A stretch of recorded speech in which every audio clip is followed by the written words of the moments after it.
Versailles a été abandonné pendant une bonne vingtaine d'années, et puis le jeune Louis XIV décide d'y revenir, peut-être pour fuir le souvenir de la Fronde. On dit aussi que c'était pour cacher ses amours, les vivre tranquillement avec la jolie et la timide Louise de la Vallière. Quoi qu'il en soit, à partir de 1663, le roi se rend ici de plus en plus souvent, et très vite, ce qui était un pavillon de chasse, qui est devenu un château, puis qui va devenir un château de plus en plus important et de plus en plus extraordinaire, va accueillir des fêtes. Et quelles fêtes! La cour se rend à Versailles, c'est là qu'il faut arriver à loger tout le monde, c'est pas toujours facile, même si l'on vient généralement seulement pour la journée. Les riches familles, avec toute leur domesticité, etc., comprennent que ça va être assez rentable de s'installer dans les parages, donc on commence à faire construire des maisons, etc. Je cite Jean-Louis Harwell dans le Dictionnaire du Grand Siècle. D'emblée, le château, le parc et la ville sont conçus comme un tout. Je trouve que cette phrase est fondamentale. À la limite, elle résume toute l'émission d'aujourd'hui.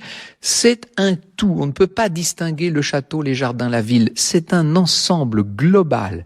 Un tout, nous dit donc Jean-Louis Harwell, et la symétrie des jardins et de la ville, de part et d'autre du château, porte la marque de Le Nôtre. C'est Le Nôtre qui trace les avenues de Versailles, il ne faut pas l'oublier. L'entreprise de la nouvelle ville est menée tambour battant. Dès 1663, l'essentiel des terrains où elle va s'établir sont achetés par le roi, et en 66, la majeure partie des habitants de l'ancien village sont expropriés.